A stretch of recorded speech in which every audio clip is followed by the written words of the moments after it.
आज continuing with our lectures on optic flow, हमने last time जो मेथड किया था वो एक टेक्निक थी लोकल ऑप्टिक फ्लो कंप्यूट करने की, यानी एक लोकल मेथड था ऑप्टिक फ्लो कंप्यूट करने का, जिसको लुकासन कर्नाडे का मेथड कहते हैं। बहुत सिंपल था, बहुत तेज़ था, मेमोरी रिक्वायरमेंट्स कम थी, सिर्फ 2 फ्रेम मेमोरी में चाहिए होते हैं, और उसके रिजल्ट्स अक्सर ज़्यादा सोफिस्टिकेटेड अप्रोचेस से बेहतर रिजल्ट्स होते हैं। लेकिन उसमें मसले ये थे कि जहाँ पे लोकल कॉन्स्टेंसी अजम्पशन वायलेट हो जाती थी, और लोकल कॉन्स्टेंसी अजम्पशन ये थी कि जब भी किसी पिक्सल का ऑप्टिक फ्लो निकालना था तो हम अस्यूम करते थे कि उस पिक्सल का और उसके नेबर्स का ऑप्टिक फ्लो वेक्टर सेम है, यानी लोकली कांस्टेंट है। ठीक है, तो ये लोकल कॉन्स्टेंसी अजम्पशन थी। लोकली एक पिक्सल के नेबर्स और उस पिक्सल का ऑप्टिक फ्लो वेक्टर सेम है, कांस्टेंट है। इसकी बेस पे लुकास कर्नाडे का मेथड ऑप्टिक फ्लो कंप्यूट करता था, और जहाँ भी ये अजम्पशन फेल हो जाएगी या वायलेट हो जाएगी, वहाँ पे ऑप्टिक फ्लो के रिजल्ट्स भी अनरिलायबल हो जाएंगे। जब भी फ्लो में डिसकंटिन्यूटी होगी कि जेन्युइनली एक पिक्सल किसी और तरफ जा रहा था और उसके साथ वाले पिक्सल्स किसी और तरफ जा रहे थे, तो ऑप्टिक फ्लो का रिजल्ट गलत आएगा लुकास कर्नाडे के मेथड से। और दिस इज इंटायरली पॉसिबल अगर आप इमेज के अंदर जूम इन करें, यानी पहला फ्रेम ज़रा जूम्ड आउट है, अगला फ्रेम जूम्ड इन है, तो नेबर्स की जो मूवमेंट है वो फ़र्क होगी। और अगर फॉर एग्जांपल ये जो सफ़ियर वाली एग्जांपल थी, इसके अंदर सफ़ियर रोटेट कर रहा था, तो रोटेशनल मोशन में भी ऐसे ही है कि नेबर्स एक तरह से मूव नहीं कर रहे होंगे। और तो जहाँ भी नॉन ट्रांसलेटरी मोशन है ज़्यादा, वहाँ पे ऑप्टिक फ्लो लुकास कर्नाडे के मेथड से अनरिलायबल कंप्यूटेशन होगी। और इसी से जुड़ी हुई बात कि हर जगह पे ऑप्टिक फ्लो कंप्यूट नहीं किया जाता। जहाँ पे इमेज के ग्रेडियंट्स होते ही नहीं हैं, वहाँ पे ऑप्टिक फ्लो कंप्यूट किया ही नहीं जाता लुकास कर्नाडे के तरीके से।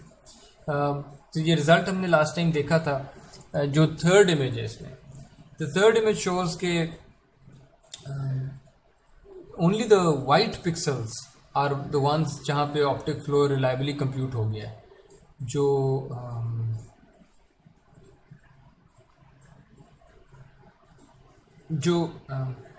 कौन से हैं, ग्रे वाले या ब्लैक वाले?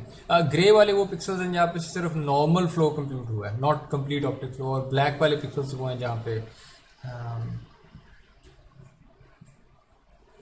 कुछ भी कंप्यूट नहीं किया जा सका, ठीक है, नो फ्लो। तो इस तरह के होल्स रह जाते हैं रिजल्ट्स में, जो ब्लैक वाले हैं, when you use Lucas Kanade method. आज के लेक्चर में हम एक ग्लोबल मेथड स्टडी करेंगे जो डेंस फ्लो फील्ड्स कंप्यूट करेगा, विच मीन्स कि हर पिक्सल पे आपके पास ऑप्टिक फ्लो वेक्टर का कोई ना कोई रिजल्ट आएगा ज़रूर, ठीक है। इस तरह ब्लैक होल्स नहीं रह जाएंगे। वो मेथड ये है कि आपके पास एट सम टाइम z, ठीक है, the optic flow field is determined as minimising the function u of x, y and v of x, y of the energy functional।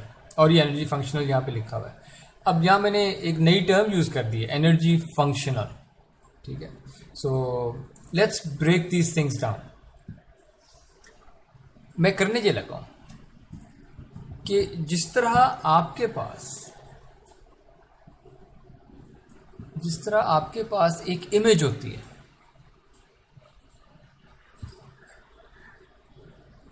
वो इमेज आपको देती क्या है? वो इमेज कहती है आप मुझे वो इमेज असल में एक फंक्शन होती है जिसको आप लोकेशन इनपुट करते हैं और उस लोकेशन पे एक वो कलर रिटर्न कर देती है। यानी आप उसको एक सर्टेन लोकेशन दें, उस पर जो भी कलर है, अगर वो रेड है फॉर एग्जांपल, तो वो रेड कलर रिटर्न हो जाएगा। Do you guys agree? An image is a 2-dimensional function. Yes sir. क्योंकि उसकी जो डोमेन है वो 2-dimensional होती है, एक्स एक्सिस वाई एक्सिस, और उन पे कोई लोकेशन बनती होगी, और उस लोकेशन पे क्या चीज़ पड़ी है, कौन सी ग्रे वैल्यू या कौन सा कलर, कलर, तो वो इमेज वाला फंक्शन रिटर्न कर देता है। So an image is a 2-dimensional function. अभी हम इसको फंक्शन के तौर पे देखेंगे। मैं 2 नए फंक्शन बनाने लगा हूँ। एक फंक्शन का नाम मैं रखूँगा capital U, is just another function just like your image. और दूसरा फंक्शन है, उसका नाम मैं कैपिटल V रखूँगा, that's again a function just like your image. ठीक है। तो यहाँ मैं नोटेशन, यहाँ तो कैपिटल I लिख देता था। इसकी किसी भी लोकेशन को एक्सेस करने के लिए मैं ये टर्मिनोलॉजी यूज़ करूँगा, u of x, y, और इधर v of x, y। Are you guys with me? सिर्फ इस चीज़ में, i, u और v में। Yes sir. किसी का कोई सवाल तो नहीं, कोई कंफ्यूजन तो नहीं है? Anyone? No sir. Okay.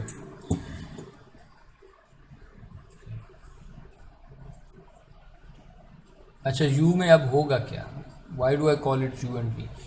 Optic flow vector जो होता है उसका भी तो एक कंपोनेंट होता है ना, कि आप जब मुझे, यानी let's look at this term here जिसके साथ ट्रांसपोज भी लिखा हुआ है, विच मीन्स ये एक वेक्टर है और इस वेक्टर में ये चीज़ें पड़ी हैं, u of x, y और नीचे v of x, y।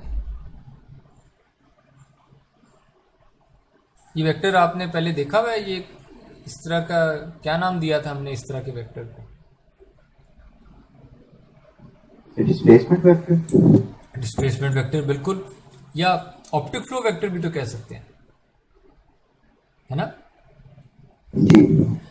यानी ये वेक्टर कह रहा है, लेट्स से मैं ये रेड पिक्सल ही यहाँ पे यूज़ करता हूँ। लेट्स से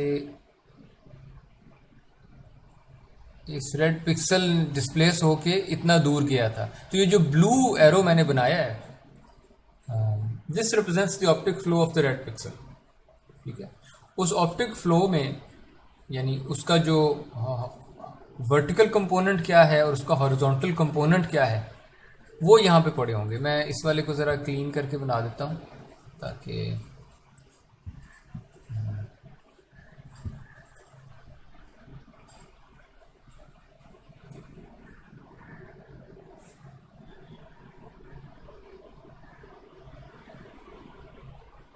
सो 1 2 3 और 2, 3 और 2। सो रेड वाले पिक्सल का ऑप्टिक फ्लो वेक्टर का वर्टिकल कंपोनेंट क्या था, वो u में पड़ा है, और उसका हॉरिजॉन्टल कंपोनेंट क्या था, वो यहाँ v में पड़ा है। ठीक है। And this is how you get u of x, y, v of x, y। यानी हर पिक्सल के ऑप्टिक फ्लो वेक्टर्स के जो हॉरिजॉन्टल कंपोनेंट है वो u वाले इमेज कह लें, u वाली इमेज में पड़े होंगे, और जो वर्टिकल कंपोनेंट, हॉरिजॉन्टल कंपोनेंट है वो v वाली इमेज में पड़े होंगे। मेरे साथ हैं आप लोग अभी? Yes sir. और प्रॉब्लम ये, मुझे तो नहीं पता कि हर पिक्सल का ऑप्टिक फ्लो वेक्टर्स के कंपोनेंट्स क्या हैं। I don't know these things. I want to find out u of x, y। I want to find out v of x, y। और उसके लिए मैं एक एरर फंक्शन या एक एनर्जी फंक्शन बनाता हूँ, और वो एनर्जी फंक्शन कहता है कि आप मुझे अगर, अब मेरे साथ रहिएगा, आप अगर मुझे कहते हैं कि हर पिक्सल पे जो वर्टिकल कंपोनेंट्स हैं वो u में पड़े हैं, हर पिक्सल में जो हॉरिजॉन्टल कंपोनेंट्स हैं फ्लो के वो v में पड़े हैं, और अगर आप मुझे ये दे देते हैं, थोड़ी देर के लिए समझें कि आपने मुझे एक एरे यू दे दिया है और एक एरे वी ये दे दिया है, मैं आपको अब बताऊंगा कि ये कितने बुरे थे। अगर ये परफेक्ट ऑप्टिक फ्लो वेक्टर्स इनके अंदर पड़े थे तो फिर इनका जो एरर है वो ज़ीरो आएगा, और जितना ये ज़ीरो से दूर होगा एरर, उतने ये बुरे यू और वी थे। सो मेरे पास एक एरर फंक्शन है जिसमें मैं सारे पिक्सल्स पे सम करता हूँ। तो ये डबल लूप है, जो इमेजेस का डबल लूप होता है नेस्टेड रोज पे और कॉलम्स पे। एनीवेज, तो ये मैं सारे पिक्सल्स पे जाता हूँ, हर पिक्सल पे। और अब मेरी नोटेशन जो है ना, थोड़ी सी अब्यूज ऑफ नोटेशन है या शॉर्टन की है। यहाँ पे जब मैं यू कहता हूँ तो this is really a shorten form of u of x comma y, कि किसी एक पिक्सल पे जो यू है, एक्स वाई पिक्सल पे, किसी एक पिक्सल की बात हो रही है सम के अंदर। इसी तरह जब यहाँ पे मैं वी कहता हूँ तो ये उस एक पिक्सल पे v of x comma y. जब मैं आई एक्स कहता हूँ, आई सब एक्स, तो ये उस पिक्सल पे ग्रेडियंट की वैल्यू थी। इमेज का ग्रेडियंट वर्टिकल डायरेक्शन में किस पिक्सल पे, एक्स कॉमा वाई पे। सिमिलरली आई वाई उस एक पिक्सल की बात हो रही है। सिमिलरली आई जी ये उस पिक्सल की बात हो रही है। ये टाइम में डेरिवेटिव है। बाय द वे, इस ब्रैकेट के अंदर टर्म लिखी क्या हुई है, इसका क्या नाम था? Optic flow constraint. जी, अगर मैं इसको इक्वल टू ज़ीरो जब कहता हूं तब ये कंस्ट्रेंट बन जाती है, राइट?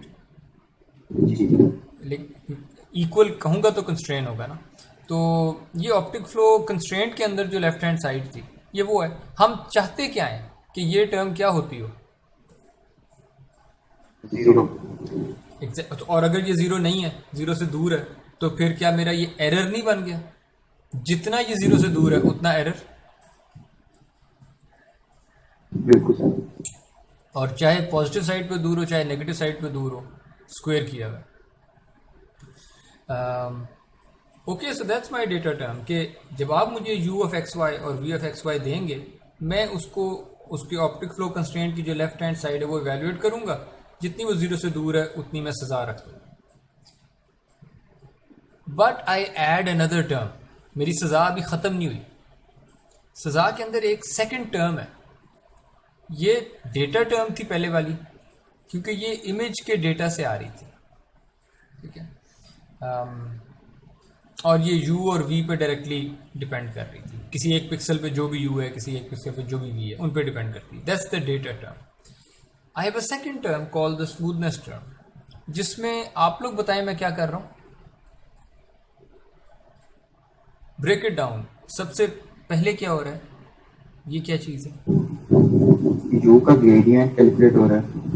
ये u का जो ग्रेडियंट, बिल्कुल सही, u का ग्रेडियंट क्या वेक्टर है, स्केलर है, क्या होगा? वेक्टर होगा। वेक्टर होगा, बिल्कुल सही। यानी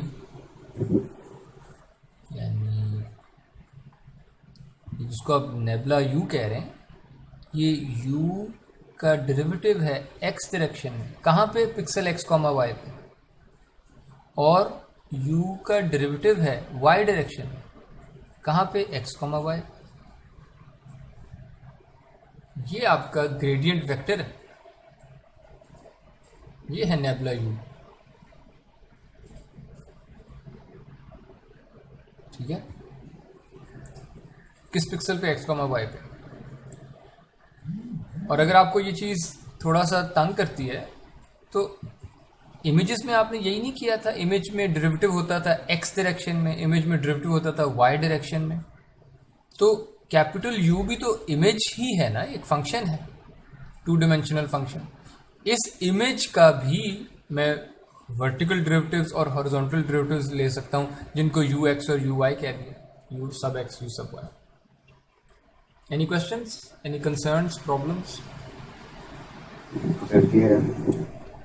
और इस वेक्टर का मैग्नीट्यूड तो आप ले सकते हैं, स्क्वायर्ड मैग्नीट्यूड। बिल्कुल सर। इसी तरह जो v का v वाली जो इमेज है उसका भी आप ग्रेडियंट वेक्टर कंप्यूट कर सकते हैं। आपके पास नेबुला v आ जाएगा उस पिक्सल x, y पे, जिसके अंदर v वाली इमेज का वर्टिकल डेरिवेटिव होगा और v वाली इमेज का हॉरिजॉन्टल डेरिवेटिव होगा पिक्सल xy पे। और इनका भी मैग्नीट्यूड लिया जा सकता है v x square plus v y square, ये मैग्नीट्यूड का स्क्वेयर आएगा।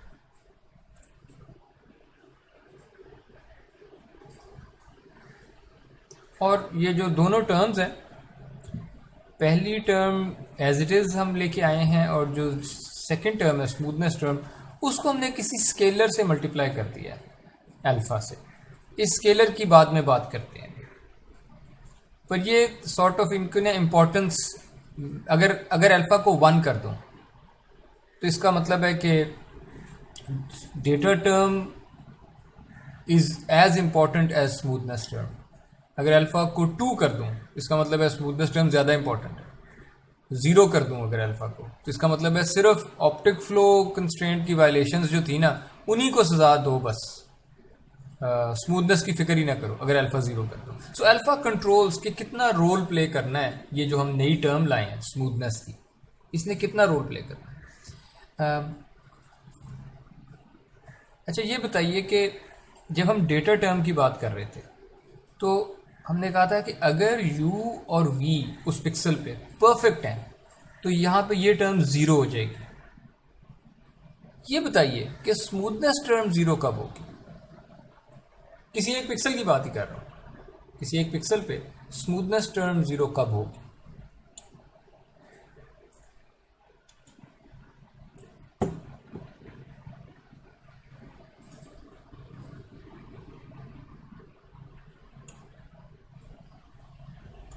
जी एनीवन? सोच रही वेल स्मूथनेस टर्म में दो चीज़ें ऐड हो रही हैं, और ये भी स्क्वायर्ड मैग्नीट्यूड है। खैर दो चीज़ें ऐड हो रही हैं। अगर पूरी टर्म 0 है इसका क्या मतलब है? दो पॉजिटिव चीज़ें जो ऐड हो रही हैं। अगर सम 0 है तो दोनों टर्म्स क्या हैं? 0 होगा मतलब। दोनों टर्म 0 होंगी, ये भी 0 होगा, ये भी 0। ओके, अगर ये 0 है यानी u वाला जो ग्रेडियंट वेक्टर है अगर उसका मैग्नीट्यूड 0 है, वेल उसका मैग्नीट्यूड 0 कब होगा? इनके बारे में क्या कह सकते हैं आप? तो जब उस डायरेक्शन में कोई मोशन हुई होगी तब 0 होगा। इनफैक्ट जब उस पिक्सल पे कोई मोशन नहीं हुई हो। नहीं ये नहीं है, नहीं, ये वजह नहीं है। ये u मोशन है और नेबुला u मोशन का डेरिवेटिव्स हैं। नेबुला u में मोशन के डेरिवेटिव्स हैं।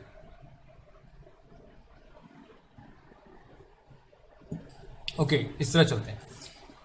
स्मूथनेस टर्म 0 होगी जब ये दोनों टर्म्स 0 हो गई होंगी। नेबुला u का मैग्नीट्यूड 0 होगा और नेबुला v का मैग्नीट्यूड 0 होगा। नेबुला u का मैग्नीट्यूड 0 कब होगा? जब ये नेबुला u 0 वेक्टर होगा। 0 मैग्नीट्यूड सिर्फ 0 वेक्टर का हो सकता है, ठीक है? तो इसका मतलब है कि यहाँ भी 0 पड़ा है और यहाँ भी 0 पड़ा है। अब इस पे आ जाते हैं। यहाँ पे इस टर्म का 0 होने का मतलब क्या है? u का डेरिवेटिव x डायरेक्शन में 0 हो गया। इसका मतलब क्या है? इमेज पे आ जाते हैं। जब इमेज का डेरिवेटिव 0 होता था उसका क्या मतलब होता था? there is no change. There is no change, यानी जो कलर इस पिक्सल पे पड़ा है वही कलर साथ वाले पिक्सल पे होगा, है ना? Yes. ओके, तो u का डेरिवेटिव अगर 0 हो गया है इसका क्या मतलब है?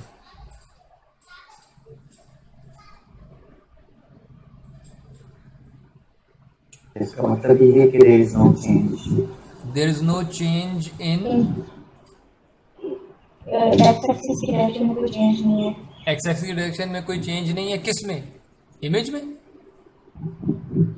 No, sir, you वाली जो है और यू क्या रिप्रेजेंट कर रहा है? मोशन। ये motion is मोशन में कोई चेंज नहीं है, यानी मुमकिन है कि पिक्सल मूव कर रहे हो, लेकिन जिधर ये मूव कर रहा है पिक्सल, वही साथ वाला भी उधर ही मूव कर रहा है।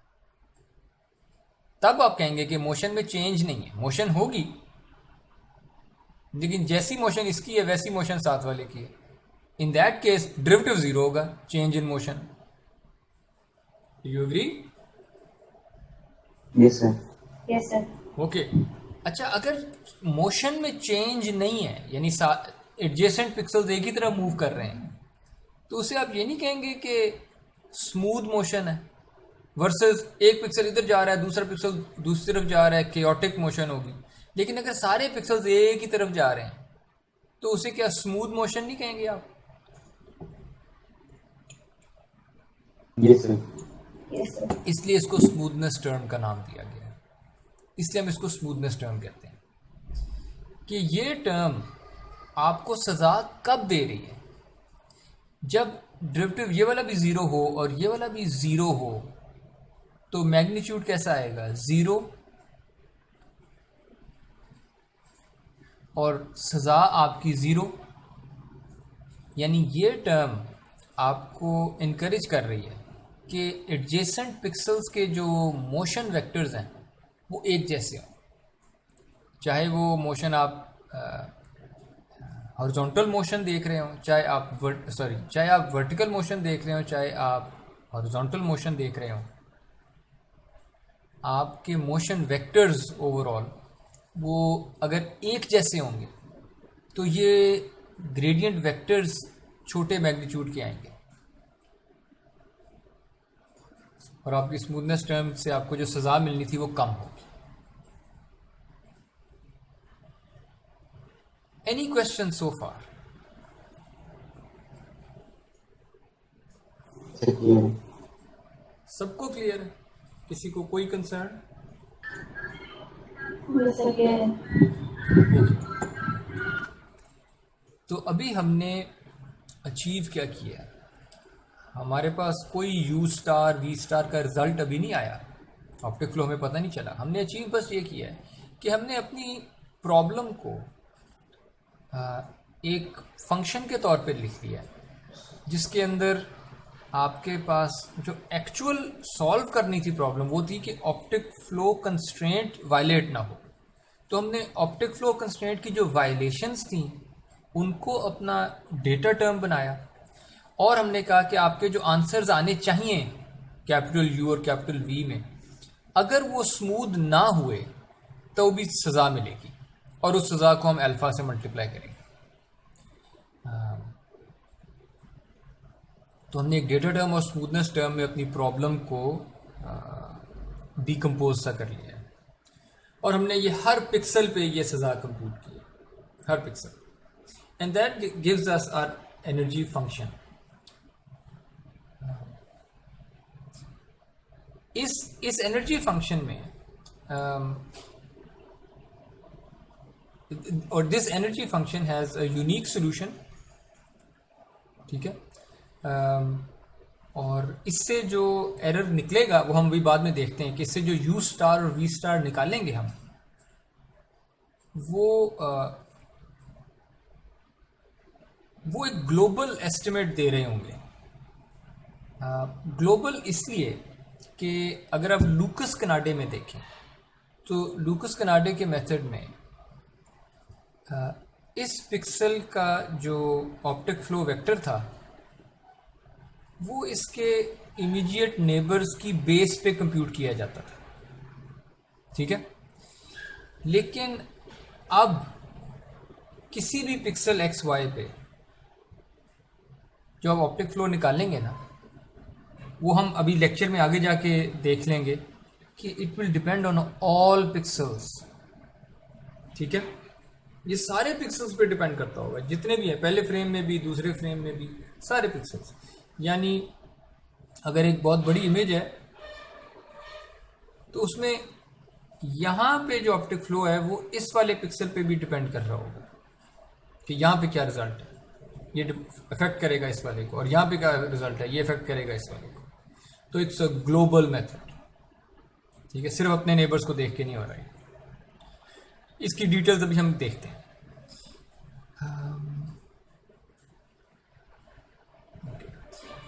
अच्छा, मैं अभी तक एक टर्म यूज करता जा रहा हूं, एनर्जी फंक्शन। इसको मैं कह रहा हूं energy function. Well, this is not an energy function, this is something called an energy functional, यानी ई को अगर मैं स्पेसिफिकली बोलूं, ई जो है ये एनर्जी फंक्शन कहने की बजाय एनर्जी फंक्शनल है। नाउ फंक्शनल की टर्म आपने सुनी भी पहले कभी या नहीं? एनीवन?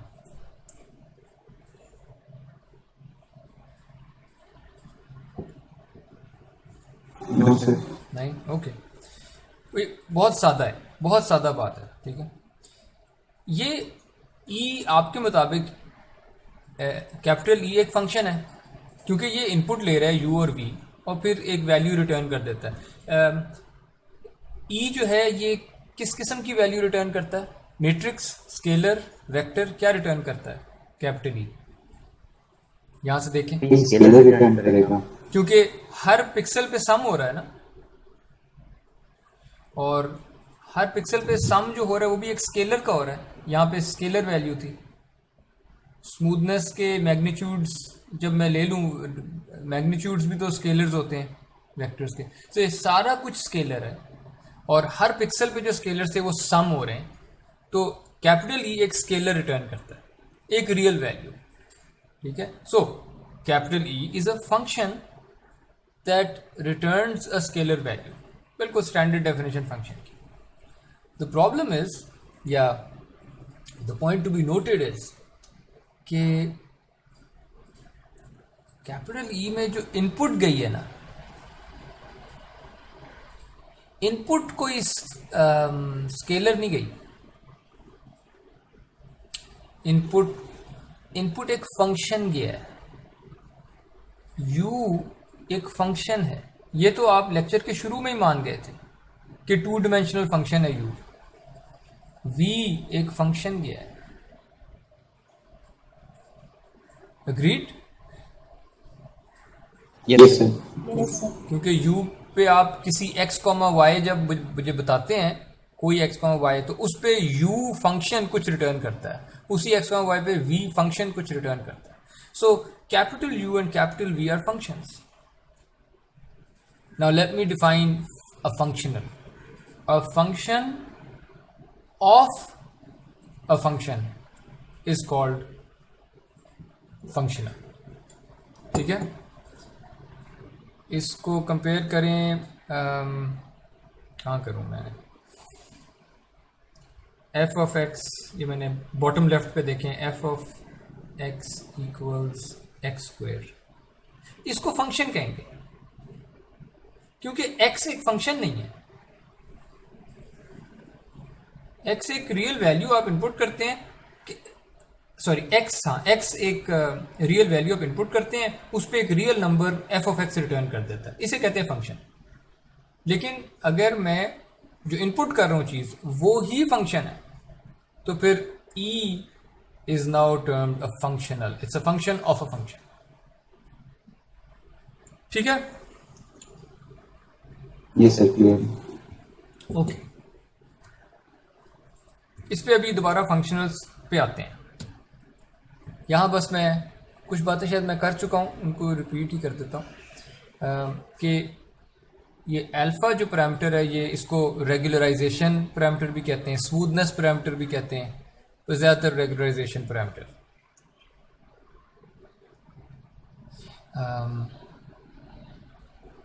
और ये डिटरमिन करता है जितना अल्फा की वैल्यू बड़ी होगी उतना हम स्मूथनेस टर्म को ज़्यादा इंपॉर्टेंस दे रहे होंगे, ठीक है। फॉर एग्जांपल अल्फा अगर 0 है, इसका मतलब स्मूथनेस टर्म एग्जिस्ट ही नहीं करती। इसका मतलब है हर पिक्सल पे हम कह रहे हैं ऑप्टिक फ्लो वायलेट ना करना, ऑप्टिक फ्लो वायलेट ना करना, हर पिक्सल पे ये कह रहे हैं।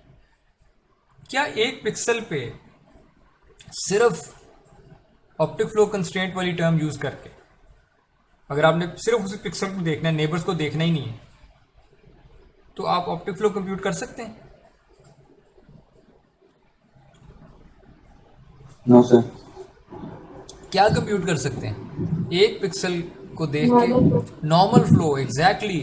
तो अगर आप अल्फा को जीरो कर देंगे, या जैसे जैसे अल्फा को जीरो के पास अगर आप करते जाएंगे ना, तो आपके जो ऑप्टिक फ्लो के रिजल्ट्स निकलेंगे यू और वी के अंदर, कैपिटल यू कैपिटल वी में जो रिजल्ट्स निकलेंगे, उसमें हर पिक्सल पे नॉर्मल फ्लो पड़ा होगा। ठीक है, तो ये स्मूथनेस टर्म जो है, ये उस नॉर्मल फ्लो की बजाय जितनी आपकी अल्फा की वैल्यू बड़ी है, उतना ही स्मूथ आपके ऑप्टिक फ्लो फील्ड्स होंगी, कि जैसा वेक्टर एक पिक्सल पे है उससे सिमिलर वेक्टर्स ही उसके नेबरिंग पिक्सल्स पे होंगे, स्मूथ फ्लो फील्ड्स होंगे। ठीक है, और ये जो स्मूथ फ्लो फील्ड हम कहते हैं, इसको आप इस तरह से भी देख लें कि डेंस फ्लो फील्ड आ गई है। डेंस का मतलब हर पिक्सल पे आंसर मिलेगा आपको। ऐसा नहीं है कि कुछ पिक्सल पे आप कहें यहाँ सिर्फ नॉर्मल फ्लो है और यहाँ पे ऑप्टिक फ्लो मैं कंप्यूट ही नहीं कर सकता, ऐसा अब नहीं होगा। डेंस फ्लो फील्ड्स होंगी, क्योंकि ये अल्फा की वजह से और स्मूथनेस टर्म की वजह से एक फिलिंग इन होगी, यानी वो लोकेशंस जहाँ पे ऑप्टिक फ्लो का एस्टिमेट रिलायबल नहीं था, ठीक है, और ये वो लोकेशंस होती हैं जहाँ पे इमेज के डेरिवेटिव्स थे ही नहीं, इमेज फ्लैट है बिल्कुल। इमेज अगर फ्लैट इमेज है, वो मूव करते हुए नजर ही नहीं आना उसमें कुछ। ठीक है, तो जहाँ पे ग्रेडियंट्स छोटे होते हैं वहाँ पे आपका ऑप्टिक फ्लो वेक्टर रिलायबल नहीं होता था लुकस कनाडे में। तो उस तरह के केसेस में ये स्मूथनेस टर्म जो है, ये फोर्स करेगी कि हाँ ठीक है, इस पिक्सल पे चूंकि इमेज के डेरिवेटिव्स यहाँ पे बहुत छोटे हैं, इस पिक्सल में ऑप्टिक फ्लो कंस्ट्रेंट मुझे कोई ख़ास हेल्प नहीं करेगी, मैं ऑप्टिक फ्लो वेक्टर सही कंप्यूट नहीं कर सकता, लेकिन मुझे इतना पता है कि मेरा ऑप्टिक फ्लो वेक्टर मेरे नेबर से ज़्यादा मुख्तलिफ नहीं होना चाहिए। तो मैं ज़बरदस्ती इस पिक्सल पे जहाँ पे ग्रेडियंट छोटे थे, optic flow vector reliably compute नहीं हो सकता था, वहाँ पे मैं ज़बरदस्ती स्मूथनेस टर्म की वजह से ऐसा ऑप्टिक फ्लो वेक्टर लेके आऊँगा जो उसके नेबर्स के जैसा है, ताकि स्मूथनेस टर्म में मुझे सज़ा ना मिले। ठीक है, तो जहाँ भी ऑप्टिक फ्लो एस्टिमेशन रिलायबल नहीं होगी, वहाँ पे the smoothness term will kick in and the smoothness term will dominate over the data term. ठीक है, क्योंकि ये डेरिवेटिव्स छोटे हो गए होंगे, ये डेरिवेटिव छोटा, ये डेरिवेटिव छोटा, ये डेरिवेटिव छोटा। एनीवेज, वो तो हम लास्ट लेक्चर में देख चुके हैं कि अनरिलायबल फ्लो एस्टिमेशन कहाँ पे होती है। तो अब हो ये रहा है कि इस तरह के केसेस में हम नेबरहुड से डेटा प्रोपोगेट कर रहे होंगे, या मेरा डेटा नेबरहुड को जा रहा होगा, नेबरहुड का डेटा मेरी तरफ आ रहा होगा, और इसमें we don't need any thresholds, no thresholds, बस दैट्स योर एनर्जी फंक्शनल। इसको ऑप्टिमाइज करेंगे तो हर पिक्सल पे यू और वी का आंसर आ जाएगा। बस अल्फा है जिसकी वैल्यू आप अल्फा एक पैरामीटर है, थ्रेशोल्ड नहीं अब, लेकिन अल्फा एक पैरामीटर है हमारे पास। इसको वेरी करेंगे तो ऑप्टिक फ्लो के रिजल्ट्स भी वेरी करेंगे। अब फंक्शनल्स पे आते हैं। ठीक है, since U, capital U and capital V are functions, e of capital U capital V is a function of two functions, and a function of a function is also called a functional। ये हमने देख लिया। Standard calculus जो है ना, जो हम सीखते आ रहे हैं, वो फंक्शंस को ऑप्टिमाइज करती है। सादा functions f of x for example, multi dimension भी हो सकते हैं, f of x comma y भी हो सकता है, लेकिन इसमें यहाँ पे रियल नंबर आया होता है x, और या डोमेन की कोई लोकेशन आई होती है x या x, y, और उस पर आपने कोई रियल वैल्यू रिटर्न कर दी होती है f of x। इनको आप ऑप्टिमाइज करते हैं स्टैंडर्ड कैलकुलस में बाय सेइंग कि x स्टार जो ऑप्टिमल जगह है, ऑप्टिमाइजर है, वहाँ पे derivative of the function should be zero. ये तो कोर्स में हम पहले भी देख चुके हैं, राइट? किसी भी फंक्शन को ऑप्टिमाइज करना है, उसका जो स्टेशनरी पॉइंट है वो derivative equal to zero condition satisfy करता होगा। Agreed? Yes, sir. Yes, sir. Okay. Functionals की बारी स्टैंडर्ड कैलकुलस नहीं चलेगी। जब फंक्शनल्स हैं आपके पास तो एक इसके लिए जो मेथड्स हैं जो फंक्शनल्स को ऑप्टिमाइज करते हैं उसे कहा जाता है कैलकुलस ऑफ वेरिएशंस। ठीक है, हम कैलकुलस ऑफ वेरिएशंस की डिटेल में नहीं जाएंगे, इसके प्रूफ को नहीं देखेंगे, बस इसको यूज करने लगे हम। ठीक है, तो अब हम कैलकुलस ऑफ वेरिएशन से कुछ चीज़ें बोरो करने लगे हैं विदाउट प्रूफ, जिससे हम इस error functional e of u comma v इसको ऑप्टिमाइज करेंगे। यानी हम चाहते क्या हैं, e of u comma v बहुत बड़ी वैल्यू हो या e of u comma v बहुत छोटी वैल्यू हो? क्या चाहते हैं? बहुत छोटी लगी वो। बहुत छोटी हो, क्योंकि ये वायलेशंस हैं, ऑप्टिक फ्लो की वायलेशंस यहाँ पे छोटी हों, स्मूथनेस टर्म की वायलेशंस छोटी हों। सो मुझे ऐसा कैपिटल यू स्टार और ऐसा कैपिटल वी स्टार चाहिए जो e of u comma v को मिनिमाइज करता हो। ठीक है, सो मिनिमाइजेशन है, कैलकुलस आएगी, लेकिन ये एनर्जी फंक्शनल है, फंक्शन नहीं है, तो कैलकुलस ऑफ वेरिएशन से ई को मिनिमाइज किया जाएगा। ई को आप जरा इस तरह से देखें, मेरा जो एनर्जी फंक्शनल है यू और वी का, वो सम हो रहा है सारी लोकेशंस पे, और जो भी सम के अंदर टर्म है, जो भी है वो टर्म, उसको मैं एक फंक्शन कैपिटल एक्स से डिनोट कर रहा हूँ। जो भी सम के अंदर होगा वो कैपिटल एफ है।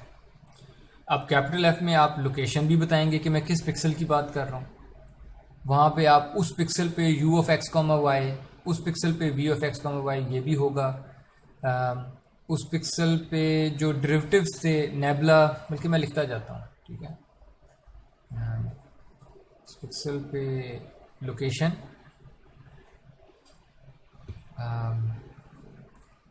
ये जो है ये u of x comma y, ये v of x comma y, ये gradient vector x comma y पे, और ये ग्रेडियंट वेक्टर v डायरेक्शन में x कॉमा वाई पे। ठीक है, ये मैंने इसलिए लिखी हैं कि this is how our problem was, कि मेरे पास अगर मैं सम के अंदर वाली चीज़ें देखूं, इस हाफ को भी मैं सम के अंदर ले जाता हूँ। ठीक है, हाफ भी सम के अंदर चला गया, और सम के अंदर अगर मैं u और v के हिसाब से देखूं, तो मुझे एक तो आपने बताना था कि पिक्सल कौन सा है, यानी x कॉमा वाई पता होना चाहिए, फिर उस पिक्सल पे u की क्या वैल्यू थी, v की क्या वैल्यू थी, और उस पिक्सल पे नेबुला u ग्रेडियंट वेक्टर कैसा था और नेबुला v ग्रेडियंट वेक्टर कैसा था। इन चीज़ों को मालूम करने के लिए मैंने सारा कुछ यहाँ पे लिख दिया कि यहाँ पे जो भी टर्म्स होंगी सम के अंदर वो एक्स वाई यू वी और u x u y v x v y पे डिपेंड करती होंगी। ठीक है, तो मैंने ज़रा जनरल सी शक्ल अभी लिखी है, जनरल शक्ल। ठीक है, मेरे साथ हैं आप लोग? इजाज़त है ये करने की? Yes, sir. यानी हम अभी वापस अपने एक्चुअल ये ऑप्टिक फ्लो वाली चीज़ों पे आते हैं। ठीक है, अभी हम जनरल एक चीज़ देख रहे हैं कि कोई भी एनर्जी फंक्शनल, और ये ऑप्टिक फ्लो से ज़्यादा जनरल अब मैं बात कर रहा हूँ, ये ऑप्टिक फ्लो से बाहर भी अगर आप चले जाएं, कोई और प्रॉब्लम भी अगर इस तरह से आए जिसमें एक एनर्जी फंक्शनल आता है आपके पास, तो उसको कैसे ऑप्टिमाइज करेंगे? आप सबसे पहले देखेंगे कि सम के अंदर जो भी एक्सप्रेशन बनती है पहले आपने वो लिखनी है। ठीक है, जस्ट लाइक स्टैंडर्ड कैलकुलस में optimizer x star must satisfy gradient equal 0 वाली condition, in calculus of variations the optimizers capital U star and capital V star must satisfy Euler Lagrange equations. आप ग्रेडियंट इक्वल 0 वाली equation चाहते थे set हो जाए, हम चाहेंगे कि कोई इक्वेशंस होती हैं उन्हें कहते हैं ऑयलर लग्रांज इक्वेशंस, वो ये नीचे लिखी हुई बाद में देख लेते हैं। फंक्शनल कैपिटल ई का ऑप्टिमाइजर होने के लिए u star and v star must satisfy Euler Lagrange equations, ठीक है। और वो जो ऑयलर लग्रांज इक्वेशंस हैं वो ये कहते हैं, अब मेरे साथ रहिएगा, जो भी सम के अंदर फंक्शन लिखा हुआ था पूरे का पूरा कैपिटल एफ, उस फंक्शन का डेरिवेटिव लें with respect to u sub x. देखें ये capital F it depended on you sub x या नहीं? Was it a function of you sub x? Yes sir.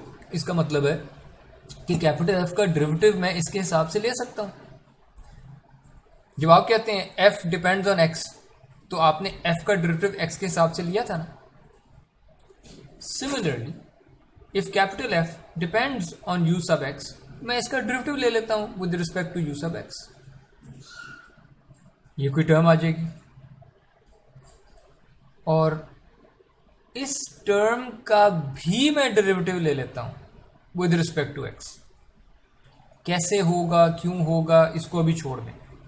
क्या हो रहा है सिर्फ ये समझ लें अभी कि कैपिटल एफ जो भी लिखा हुआ था उसका derivative with respect to u sub x दिया जा सकता होगा। फिर वो कोई एक्सप्रेशन आ गई होगी, उस एक्सप्रेशन का डेरिवेटिव एक्स डायरेक्शन में ले लें। फिर f का डेरिवेटिव u सब y के हिसाब से ले लें, वेल उस पर डिपेंड करता था। और इस एक्सप्रेशन का डेरिवेटिव y डायरेक्शन में ले लें और फिर कैपिटल F को उठाएं और वो u पे डिपेंड करता है, उसका डेरिवेटिव u के हिसाब से ले लें। तो ये सब कुछ u के हिसाब से हो रहा था और ये जो तीन टर्म्स हैं इनका सम है इक्वल टू 0 कर दें। ये पहली ऑयलर लग्रांज इक्वेशंस है, ये u के हिसाब से हैं। बिल्कुल ऐसी ही एक्सप्रेशन v के हिसाब से हो जाएगी, आइडेंटिकल है, इसमें u का रोल v ने रिप्लेस कर दिया। v सब x, v सब y, v, ठीक है। इसका प्रूफ हम नहीं कर रहे कि ऑप्टिमल जो u स्टार v स्टार है वो इन दो इक्वेशंस को क्यों सेटिस्फाई करते होंगे, इसका हम प्रूफ नहीं कर रहे, but we are just borrowing these equations. Any questions?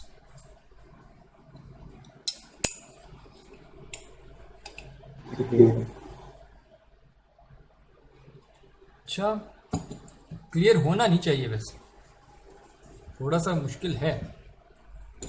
सबको क्लियर है? तो बस बोरो कर लिए हैं तो फिर जो कह रहे हैं ठीक कह रहे हैं। पर बोरो करने से पहले, यानी बोरो तो ये किया ना कि why must this be true, why must this be the case, ये बात हमने बोरो की बगैर समझे। लेकिन हो क्या रहा है वो फॉलो कर रहे हैं आप कि जस्ट लाइक स्टैंडर्ड कैलकुलस में डेरिवेटिव इक्वल 0 कंडीशन पे आप काम करते थे, उसकी बेस पे एक्स स्टार निकालते थे, बिल्कुल उसी तरह in calculus of variations for energy functionals Euler Lagrange equations equal to 0 करके, या Euler Lagrange equations means equal to 0, यानी ये वाली कंडीशन सेटिस्फाई करके यू स्टार और वी स्टार निकलेगा। आइडिया वही है, बस इक्वेशंस फर्क है।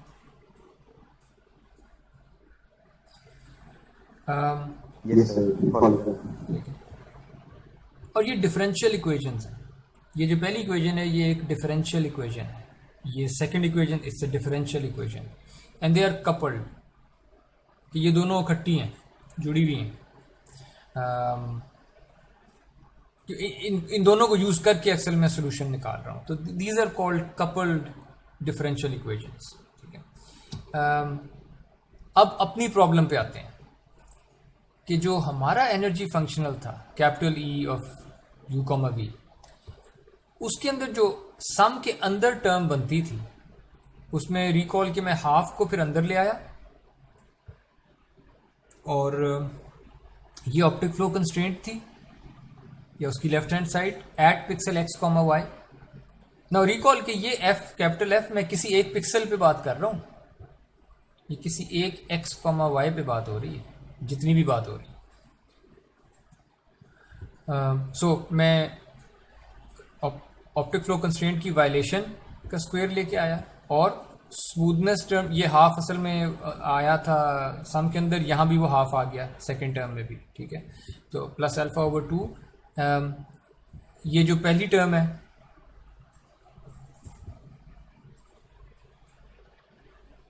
क्या ये एक सेकेंड, जो पहली टर्म है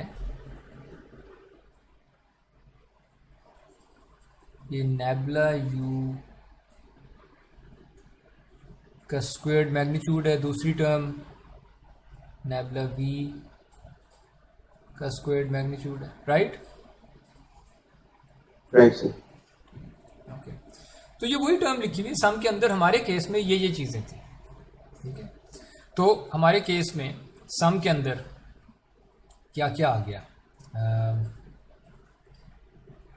यानी कैपिटल एफ किस पे डिपेंड कर रहा है? कैपिटल एफ एक्स वाई पे डिपेंड कर रहा है, कैपिटल एफ उस एक्स वाई पे यू पे डिपेंड करता है, उस एक्स वाई पे जो वी है उस पे डिपेंड करता है, कैपिटल एक्स उस एक्स वाई पे जो यू सब एक्स है, यू सब वाई, वी सब एक्स, वी सब वाई, इन सब चीज़ों पे डिपेंड कर रहा है, राइट? Right sir. और यही मैंने पिछली स्लाइड पे लिखे थे कि ये एक्स वाई यू वी और u x u y v x v y इन सब पे डिपेंड करता होगा। Okay,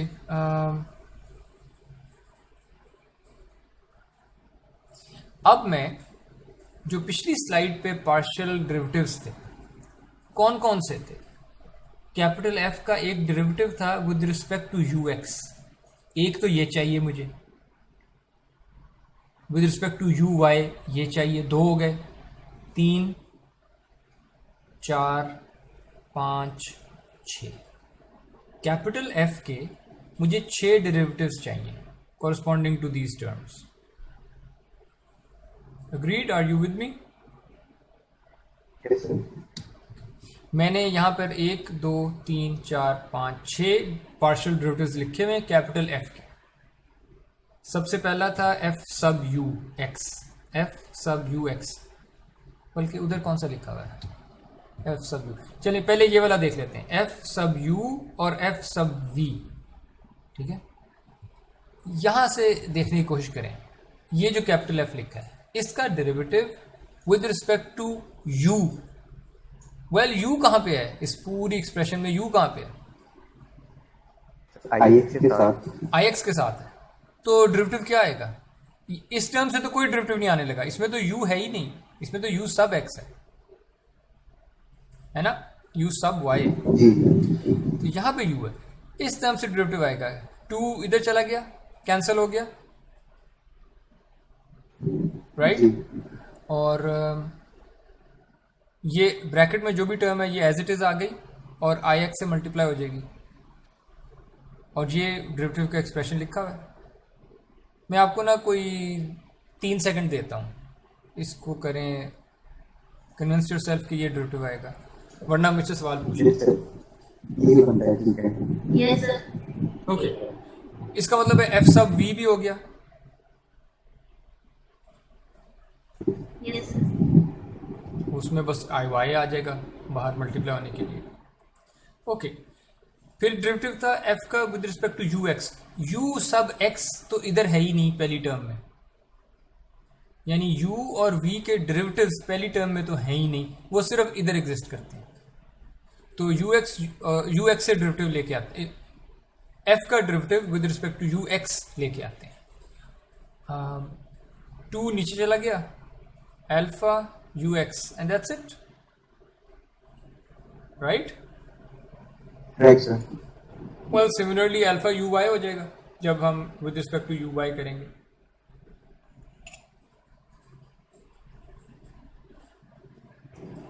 yes. Similarly v x के साथ जब डेरिवेटिव करेंगे वो अल्फा वी एक्स आ जाएगा, जब डिफरेंशिएट करेंगे with respect to v y, alpha v y answer आ जाएगा। So are we done? हमारे 6 डेरिवेटिव्स आ गए यस सर, सारों पे, यूर कन्विंस्ड कि ये सही है? यस सर, ठीक है। ओके, अब हम जहाँ भी ऑयलर लग्रांज इक्वेशंस में जहाँ भी ये एक्सप्रेशंस थी वहाँ पे हमारी प्रॉब्लम में वो एक्सप्रेशंस ये बनती है। अब हम इनको रिप्लेस कर देंगे अपनी ऑयलर लग्रांज इक्वेशंस में। जब आप ये कर लेंगे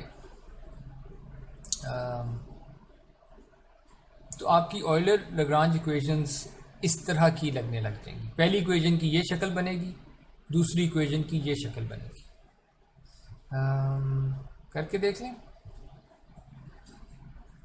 एफ सब यू एक्स क्या चीज़ थी? F sub you sub x, ये अल्फा यू एक्स। ओके, आपने अल्फा यू एक्स, इसको मैं लिख देता हूँ alpha u x. This is alpha u sub x. इसका फिर से पार्शियल डेरिवेटिव लेना है आपने एक्स डायरेक्शन में। अल्फा तो कांस्टेंट मल्टीपल है, ये तो बाहर आ जाएगा, है ना? यस सर, सो आपके पास रह क्या जाएगा? अल्फा, और आगे पार्शियल डेरिवेटिव है एक्स डायरेक्शन में किसका? यू सब एक्स का। वेल, यू सब एक्स खुद कैसे आया था?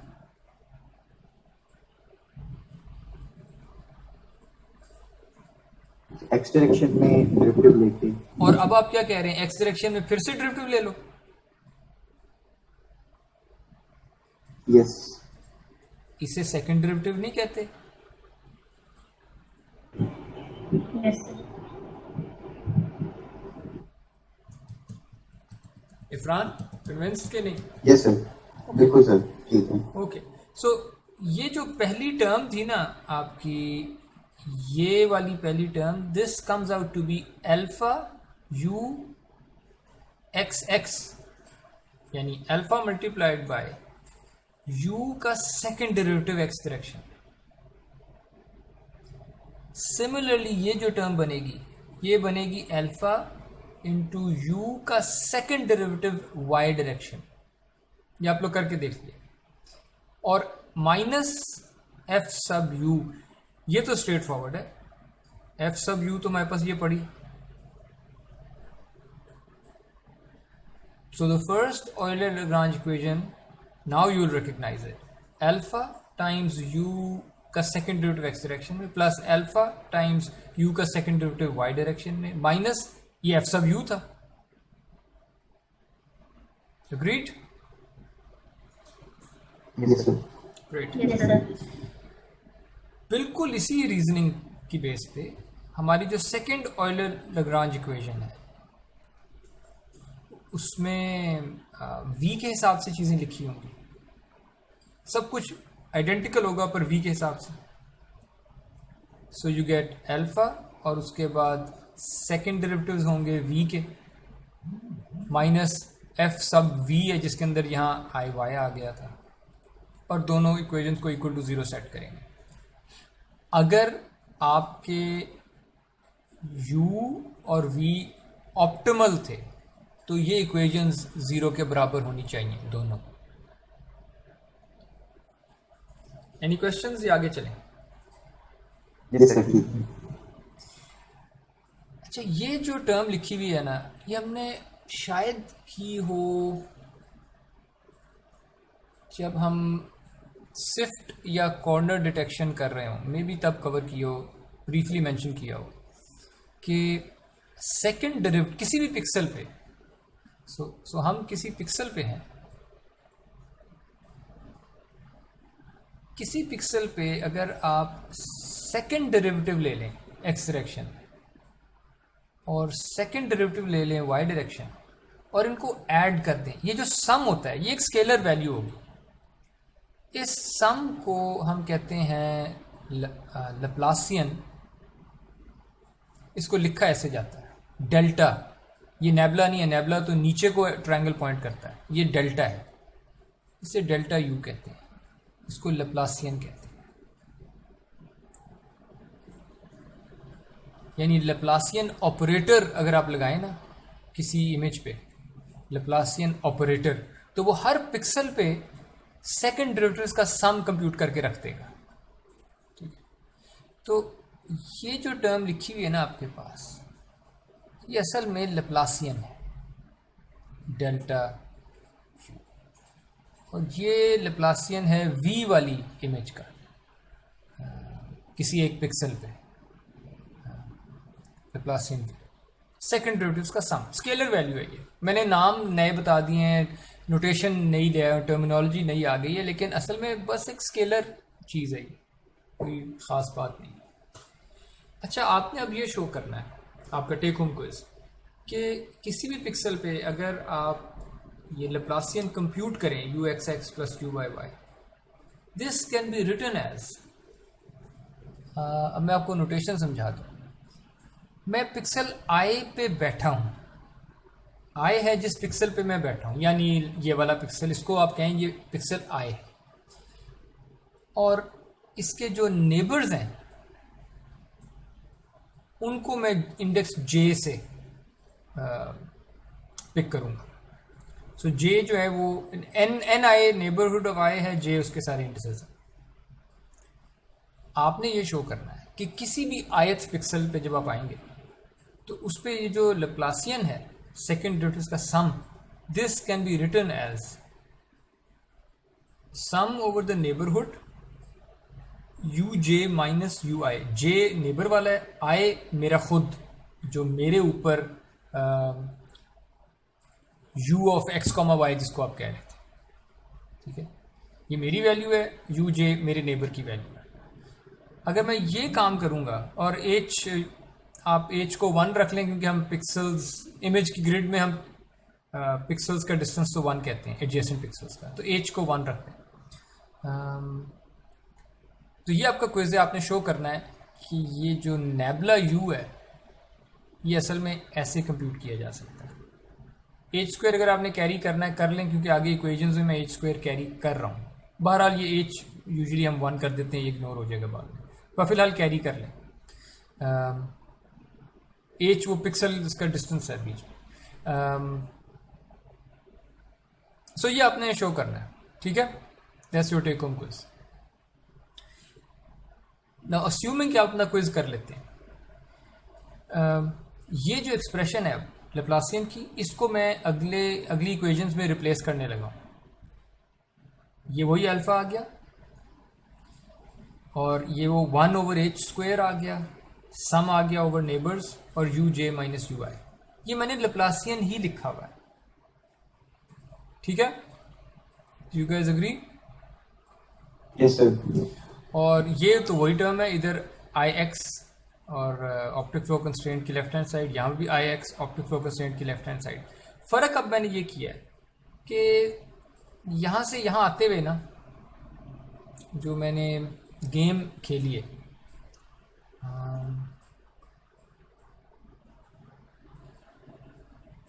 यहाँ से यहाँ आते हुए जो मैंने गेम खेली, मैं इस तरह 2 डिमेंशनल लोकेशन से जो एकदम बगैर बताए शिफ्ट कर गया इंडिसेस पे, कि पहले मैं हर पिक्सल को कहता था एक्स वाई लोकेशन पे जो पिक्सल पड़ा है, अब मैं कहता हूँ ith पिक्सल। तो ये अब मुझे इजाज़त दे देंगे ये वाली?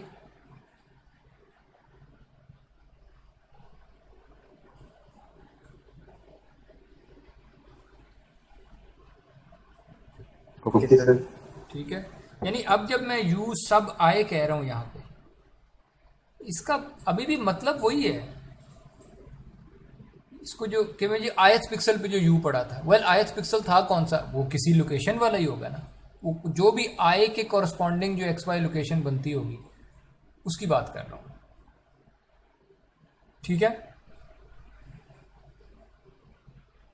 Right sir. Yes, sir. और इसकी छोटी सी एग्जांपल कर लेते हैं, बल्कि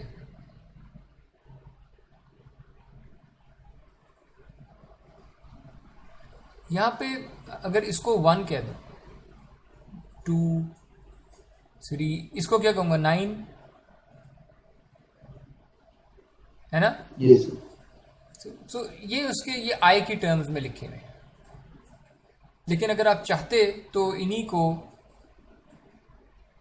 अगर एक्चुअल लोकेशंस के हिसाब से करना था तो हम कहते 1,1 1,2 या डिपेंड्स आपका इंडेक्स 0 से शुरू हो रहा है या 1 से, जो भी है। मैं अगर 1 से शुरू करूं इसको कहते 3,3। सो यू गेट द आइडिया कि हर लोकेशन के कॉरस्पॉन्डिंग एक इंडेक्स भी तो हो सकता है। सही? Yes sir. राइट।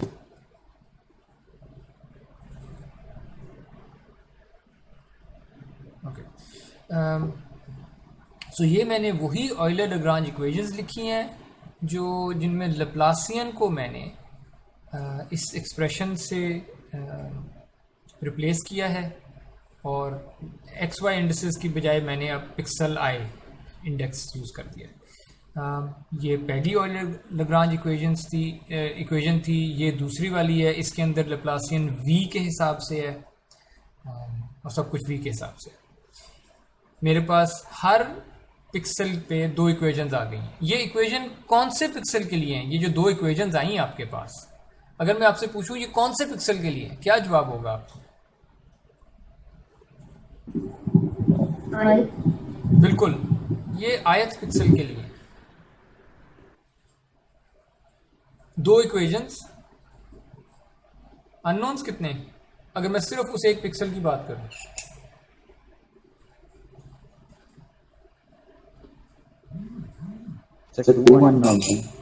दोबारा बताइए। बेसिक 2 अननोन्स हैं। अगर हम एच को आप कह रहे थे ना बाद में 1 पर कंसीडर कर लेंगे। नहीं, एज तो अननोन था ही नहीं। एज कोई मेरा पैरामीटर थोड़ी है जो मैंने फाइंड करना है। एज तो है कि एक पिक्सल से दूसरे पिक्सल का डिस्टेंस, जो आप डेरिवेटिव के फॉर्मूले में यूज करते थे।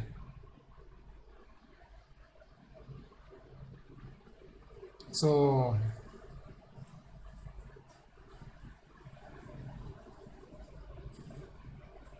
यहाँ पे जो 1 लिखा हुआ है ये असल में x plus H over H, ये वो डेरिवेटिव की एक्सप्रेशन में जो एच यूज होता है वो लिखा हुआ है।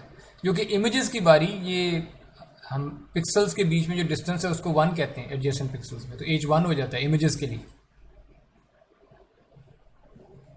ये वो वाला एच है।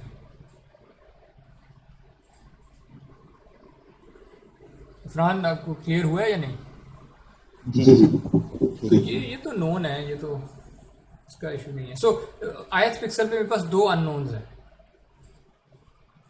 उस पिक्सल पे यू आई और उस पिक्सल पे वी आई, इन्हीं की तो मुझे तलाश है। तो मेरे पास दो इक्वेशंस आ गई हैं, दो अननोन्स हैं। मैं सॉल्व कर सकता हूँ यू आई वी आई के लिए। उस पिक्सल पे ऑप्टिक फ्लो वेक्टर मिल जाएगा, राइट? बताइए। Yes, sir. तो प्रॉब्लम सॉल्व्ड।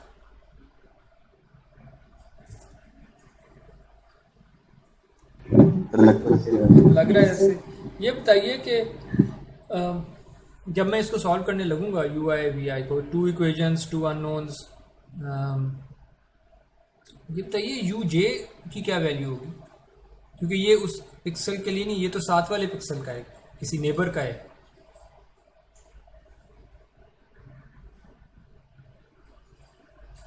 ये पता है मुझे पहले से, ये है मेरे पास अभी।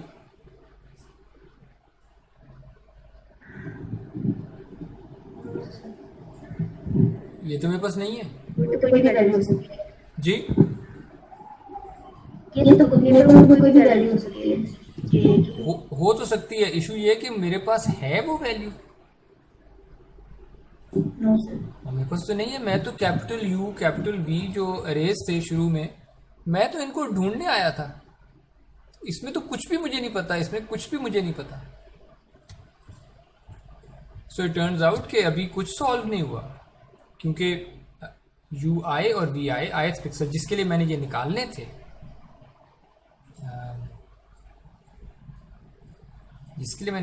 उनको निकालने के लिए मुझे उनके नेबर्स के वेक्टर्स भी चाहिए और वो मेरे पास नहीं है। तो ये कपल्ड अभी इक्वेशंस हैं, ये सॉल्व नहीं होंगी। ठीक है, अब हम एक ट्रिक यूज करने लगे हैं।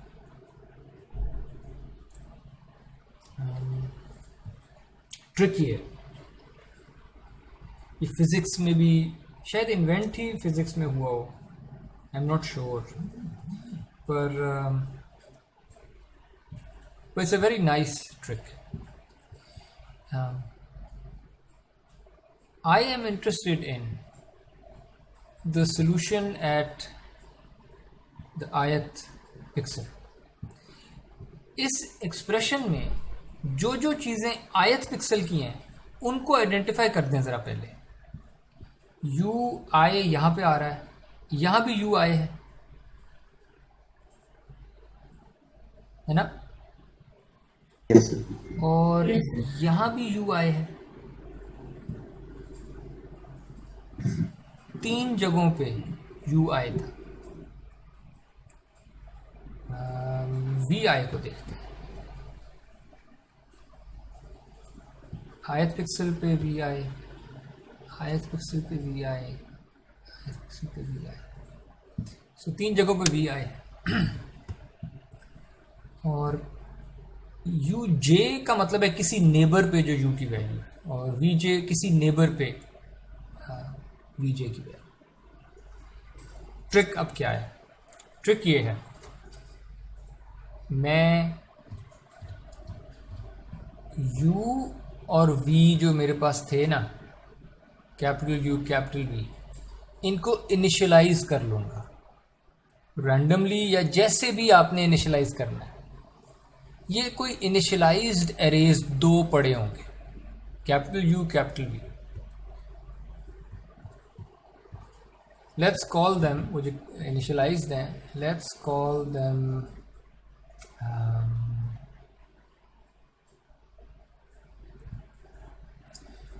let's call them u naught and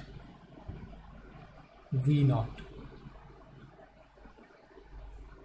आप मेरे साथ हैं फिलहाल?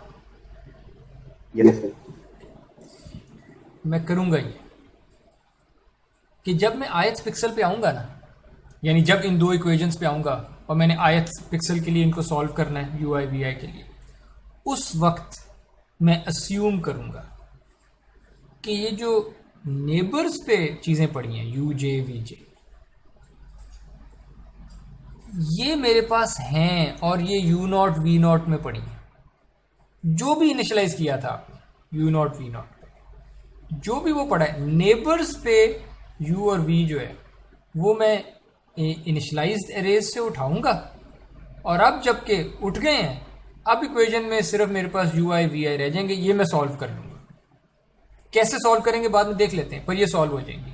वो प्रॉब्लम मेरी हट गई कि u i के लिए मुझे u j चाहिए था, u j के लिए मुझे u i चाहिए था. डेडलॉक लगा हुआ था, तो वो डेडलॉक मैंने ख़त्म किया कि मैंने एक अपना एक सॉल्यूशन स्पेस में एक पॉइंट पहले मैंने इनिशियलाइज कर लिया कि मैं इधर, मेरी करंट सॉल्यूशन ये है u नॉट v नॉट.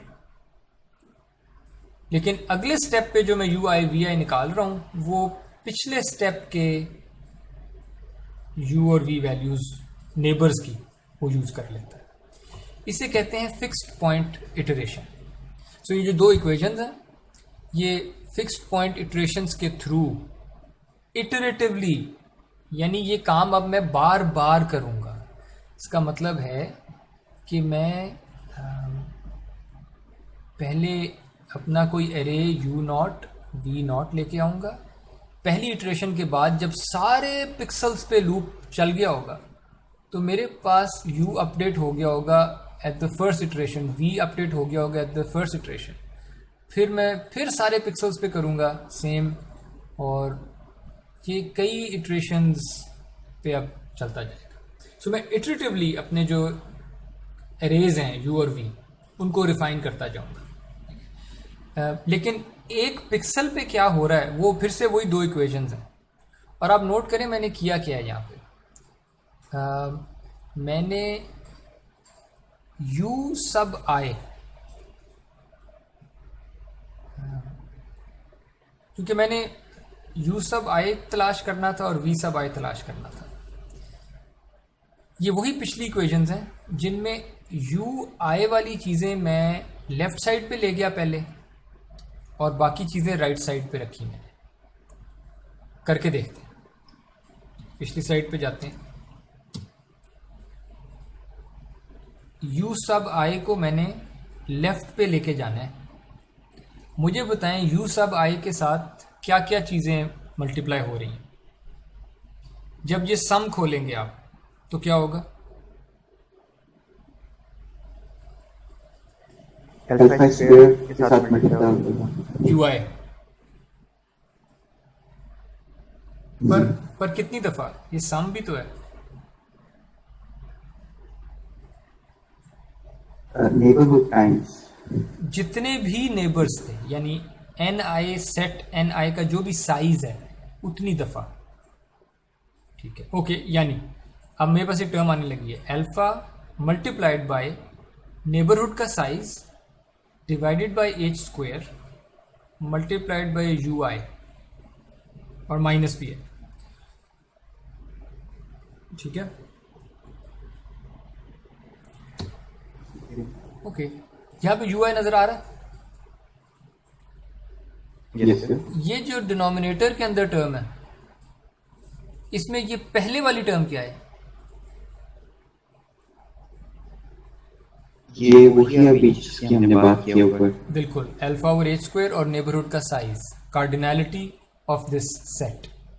ठीक है, तो ये तो वो पहली टर्म होगी, यानी कि अगर मैं इसको उधर ले जाऊं तो ये यू आई से मल्टीप्लाई हो जाएंगे, और वो जो माइनस था वो मैंने प्लस कर दिया है, वो अभी पता लग जाएगा।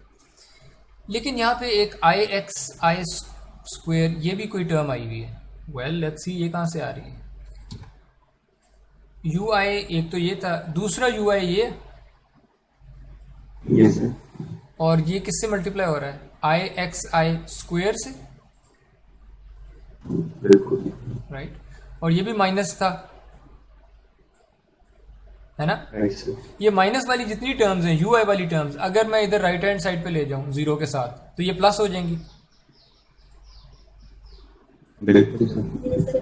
बाकी जो भी रह गया होगा इधर, यहाँ पर जो भी टर्म्स जो रह गई होंगी वो न्यूमरेटर बन जाएगा, और राइट हैंड साइड पे जो भी u के साथ मल्टीप्लाई हो रहा था यू आई के साथ, वो डिनोमिनेटर बन जाएगा। And that's exactly what has happened here. यानी मैं आपको हिंट क्या, हिंट से भी ज़्यादा बता दिया है कि ये इक्वेशंस कैसे आई हैं। मैंने यू आई वाली जो टर्म्स हैं जो मैंने ढूंढनी है एट इटरेशन k प्लस 1, यानी अगले टाइम स्टेप पे जो मैंने ढूंढनी है चीज़, वो यू आई है, वो ith पिक्सल की वैल्यू।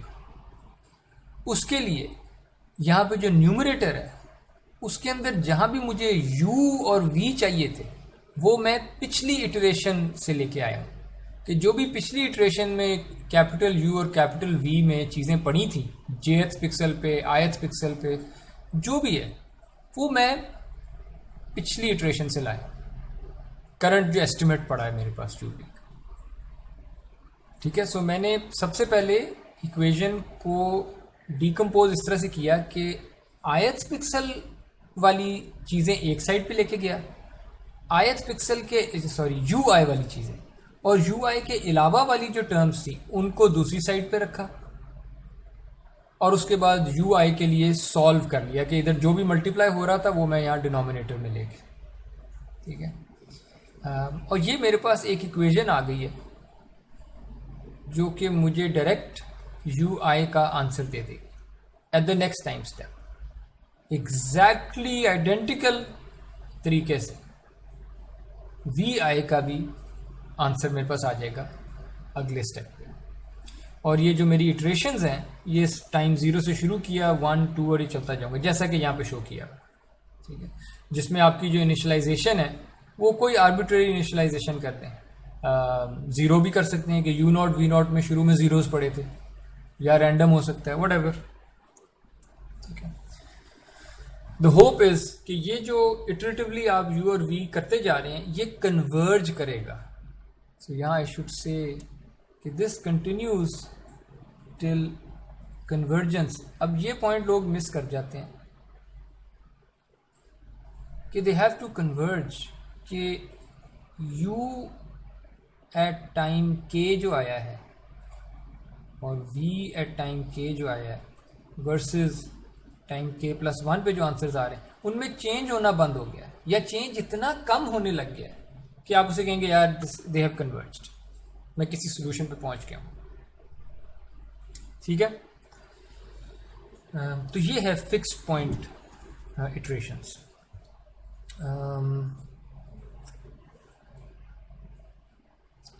इसके रिजल्ट्स अगर आप देखें कि ये वही स्फीयर वाली इमेज है जिसमें द स्फीयर वाज रोटेटिंग, और इसमें हमारे पास पैरामीटर तो सिर्फ एक ही है, अल्फ़ा। जब हमने अल्फ़ा को बहुत छोटा रखा, बहुत छोटी वैल्यू, तो आपके पास ये रिज़ल्ट आया।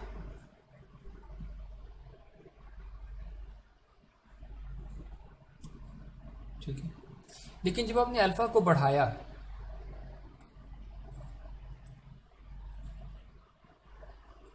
तो ज़्यादा स्मूथ रिजल्ट आए आपके पास। जो फ्लो फील्ड आई आपके पास वेक्टर्स की, वो ज़्यादा स्मूथ है, नज़र आ रहा है। और जब अल्फ़ा को और ज़्यादा बढ़ा दिया आपने तो और ज़्यादा स्मूथ हो गया। और मैंने नोट करें यहाँ पर मैंने कन्वर्जेंस चेक नहीं की, मैंने इटरेशंस को 400 पे रोक दिया। शायद इतना अच्छा आइडिया नहीं है, शायद कन्वर्जेंस ही चेक करना चाहिए, ताकि अगर लेट्स से 200 में रिजल्ट कन्वर्ज कर गया था तो 200 इटरेशंस के बाद आप रुक जाते। 5 इटरेशंस पे कन्वर्ज कर गया था, आप 5 के बाद रुक जाते। अगर 1000 पे कन्वर्ज होता है तो 1000 पे आप रुकेंगे। बहरहाल इन रिजल्ट्स के लिए मैंने 400 इटरेशंस पे रोक दिया। और अगेन कंप्यूटर विजन में मैं कहूँ या ना कहूँ, हमेशा ओरिजिनल इमेजेस के ऊपर मैंने स्मूथिंग तो लगाई होगी। ये तो इम्प्लाइड है हर बारी कि जब मेरे पास 2 फ्रेम्स आए थे उनको मैंने गॉसियन स्मूथ तो किया ही होगा सबसे पहले, क्योंकि डेरिवेटिव्स कंप्यूट करने से पहले you should always smooth the image. तो जो गॉसियन स्मूथिंग की थी शुरू में, वो उसकी स्टैंडर्ड डिविएशन 0.5 थी।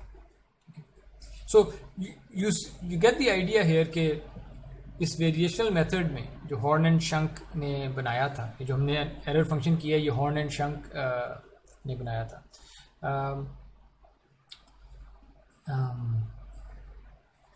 इसके अंदर जब आप अल्फ़ा को इंक्रीज करते जा रहे हैं तो आपकी जो फ्लो फील्ड आ रही है, जो आपके फ्लो वेक्टर्स आ रहे हैं, वो स्मूथ से स्मूथ ज़्यादा होते जा रहे हैं। एक और भी देख लेते हैं रिज़ल्ट। इसमें मैं आपको नोट करवाता हूँ। यहाँ पर एक टेनिस बॉल है, यहाँ पर एक टेनिस बॉल है, ये नीचे को जाएगा अगले फ्रेम में। Do you see this? Yes, sir. और जो 2 बच्चियां हैं, इनमें ये ऊपर को जा रही हैं। सो बॉल नीचे को आ रहा है और बच्चियां ऊपर जा रही हैं। ठीक है, ये वाली बच्ची जो है ये लेफ्ट को जा रही है, और ये वाला जो लड़का है ये राइट को जा रहा है थोड़ा सा। ठीक है जी। ओवरऑल कैमरा की भी कोई हल्की सी मूवमेंट है, पर बहरहाल अब हॉर्न एंड शंक के मेथड से जब हम ऑप्टिक फ्लो फील्ड्स निकालते हैं तो यहाँ पर अल्फ़ा छोटा था 0.0001 और मैंने 400 इटरेशंस के बाद रोक दिया। स्मूथिंग वही 0.5 थी, पर अल्फ़ा की वैल्यू ये थी। तो जो बॉल है ये नीचे जा रहा था, तो आपको यहाँ रेडिश पर्पलिश रंग नज़र आता है जब मैंने कलर की बेस पे विजुलाइज किया। HSV वो आपने पिछले लेक्चर में देखा होगा कि ऑप्टिक फ्लो फील्ड विजुलाइज कैसे करते हैं। ये बच्चे ऊपर को जा रहे थे तो इनके रंग जो हैं वो फ़र्क हैं। ये लड़की लेफ़्ट को जा रही थी तो ये ग्रीनिश है। ये लड़की राइट को जा रही थी, लड़का जो लेफ़्ट को जा रहा था ये ब्लूइश सी है। अल्फ़ा को अब मैं बढ़ाता हूँ, 0.0001 की बजाय अल्फ़ा को 0.001 कर दिया, तो flow fields are little bit more smooth. और अब अल्फ़ा को और बढ़ा देता हूँ 0.01, तो बहुत ज़्यादा स्मूथनेस हो गई, एक्सेसिव स्मूथनेस हो गई। So this is the good result to see कि अगर अल्फ़ा बहुत ज़्यादा बड़ा कर देंगे तो आप ये कह रहे हैं कि मुझे जब अल्फ़ा को बहुत ज़्यादा बड़ा करेंगे ना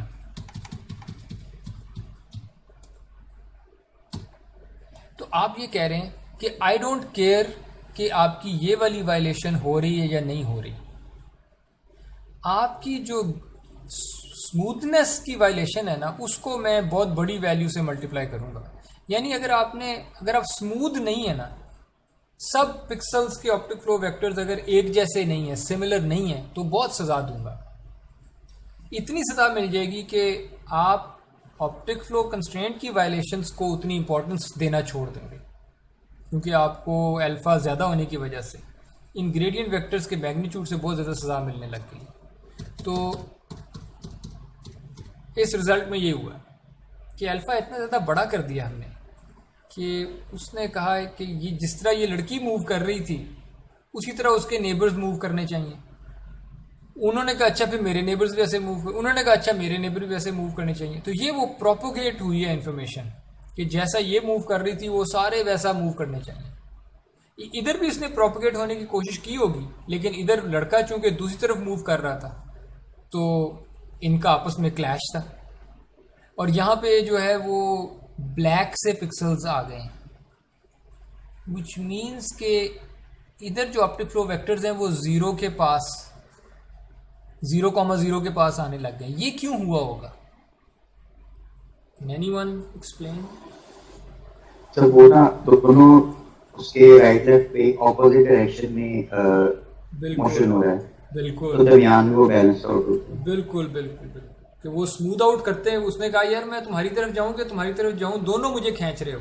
मैं बेस्ट जो मेरे पास चीज़ है कि ना मैं तुम्हारी तरफ से ज़्यादा सजा खाऊं, ना मैं तुम्हारी तरफ से ज़्यादा सजा खाऊं, मैं बस न्यूट्रल हो जाता हूँ।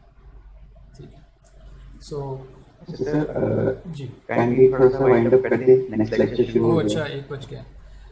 ठीक है, वाइंड अप हो गया। This was the last slide. Summary variational methods की ये है कि ये ग्लोबल मेथड्स हैं। एक पिक्सल का जो आंसर है ना वो सिर्फ उसके साथ वाले पिक्सल पे डिपेंड नहीं करता, वो सारे पिक्सल्स पे डिपेंड कर रहा होता है। यानी मेरा आंसर सारे पिक्सल्स पे डिपेंड कर रहा है और मेरे आंसर की वजह से बाकी सबके आंसर्स भी इफेक्ट हो रहे हैं। All pixels are coupled together now. इसकी वजह से डेंस फ्लो फील्ड्स बनती हैं, क्योंकि जहां भी ऑप्टिक फ्लो नहीं कंप्यूट किया जा सकता था वहां पे वो जो स्मूथनेस टर्म है वो नेबर्स से ऑप्टिक फ्लो वेक्टर्स को ले आती है। तो it's a you get a filling in effect. Neighbour से इसलिए उसको लाना पड़ता है ताकि ग्रेडियंट्स छोटे हों, ताकि स्मूथनेस टर्म से एरर मुझे कम मिले।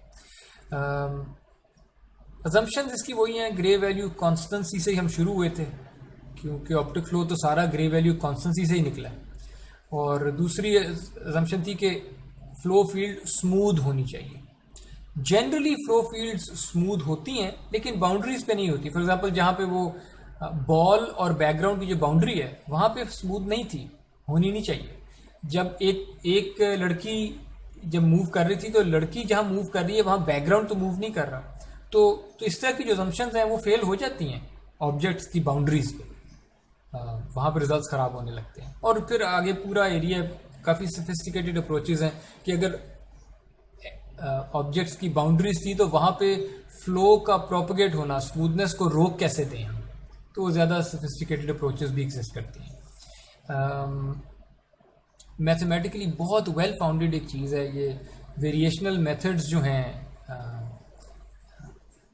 ये बहुत ही मैथमेटिकली वेल फाउंडेड एक चीज़ है to solve many problems, not just optic flow.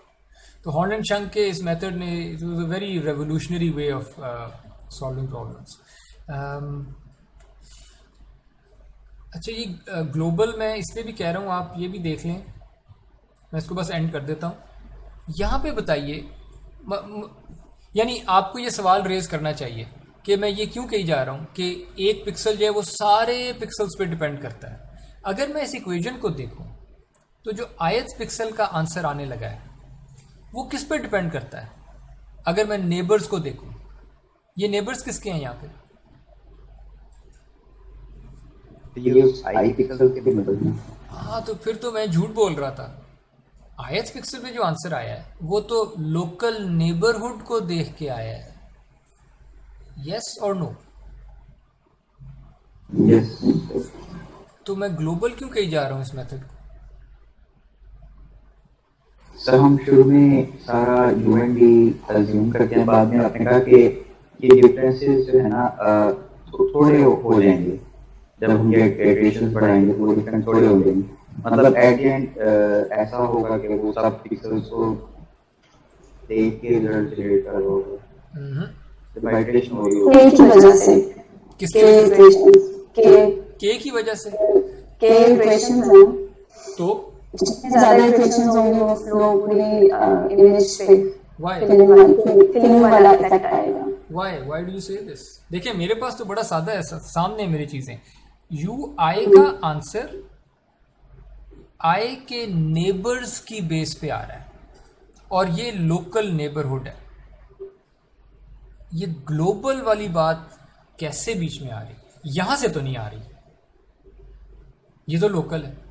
आप कहती हैं के की वजह से, क्यों? ये कैसे, उससे ग्लोबल कैसे हो गया?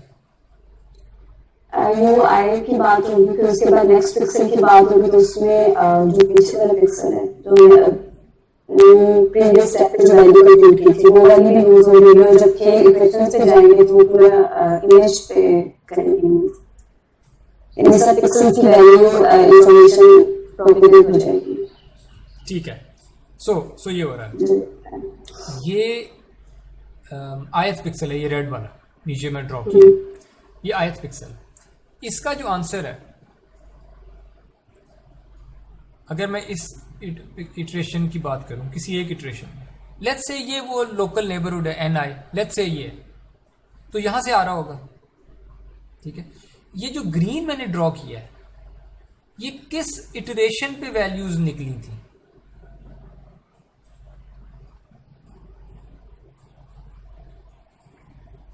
वन पे। ये वैल्यूज निकली थी इटरेशन के पे, ठीक है, और ये जो रेड है, ये मैं आंसर चाह रहा हूं k+1 पे। सो ये इक्वेशंस वाकई लोकल नेबरहुड से आ रही हैं। k+1 पे जो आंसर आया है वो टाइम k पे जो इसका नेबरहुड था, लोकल उसकी बेस पे आया है। लेकिन आप टाइम k का एक पिक्सल उठाएं, ये नेबर है, ये वाला जब आप नेबर उठाते हैं, जब इसका k की बारी, मैं ग्रीन ही रखता हूं क्योंकि ये k की बारी है, जब k की बारी, इसने अपना आंसर कंप्यूट किया था। इसने कैसे किया था आंसर कंप्यूट? क्या इसने अपने नेबरहुड को नहीं देखा था एट टाइम k-1? वन। इसका जवाब दें जी इरफान। तो ये जो कलर्स है ना, ये टाइम रेड k+1 वाला टाइम है, ग्रीन k वाला टाइम है, पिछला एस्टिमेट। पर्पल k-1 का टाइम है, उससे भी पिछला एस्टिमेट। जब रेड अपना आंसर निकालता है k+1 वाले टाइम पे, तो वो कहता है नेबर्स को देखो लोकल, लेकिन टाइम k के नेबर्स। टाइम k के जो नेबर्स हैं वो भी तो कभी निकले थे ना, यानी ये जो ग्रीन वाला जो पिक्सल है यहाँ पे, ये टाइम k पे इसने भी तो अपना आंसर निकाला था कभी, और जब इसने अपना आंसर निकाला था तो इसने अपने लोकल नेबरहुड को देखा था at the previous time step k-1। इसका मतलब है कि ये जो रेड पे जो आंसर आने लगा है, ये अपेरेंटली लगता है कि लोकल नेबरहुड पे डिपेंड करता है डायरेक्टली, लेकिन इनडायरेक्टली इन दो इटरेशंस में इनडायरेक्टली ये इतने बड़े नेबरहुड पे डिपेंड करने लग गया है। 3 इटरेशंस में वही रेड वाला पिक्सल जो अंदर पड़ा है, 3 इटरेशंस में ये इतने बड़े नेबरहुड पे डिपेंड करने लग गया होगा। जितनी इटरेशंस बढ़ती जा रही हैं आपका ये नेबरहुड जो है इफेक्टिवली, डायरेक्टली तो वो ग्रीन वाला ही रहता है लोकल, पर as your iterations proceed effectively आपका नेबरहुड इनडायरेक्टली बड़े से बड़ा होता जा रहा है, इसलिए इसको ग्लोबल मेथड कहते हैं. In these equations all you see is local computations, but over time these are global computations. ठीक है जी. Yes sir. Okay.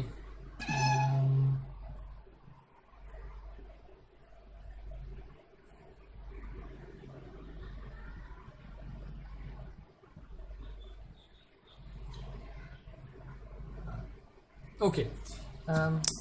ठीक है जी. If there are no more questions तो हम एंड कर देते हैं. कोई है सवाल? नो सर, क्लियर है फिलहाल तो. चलें.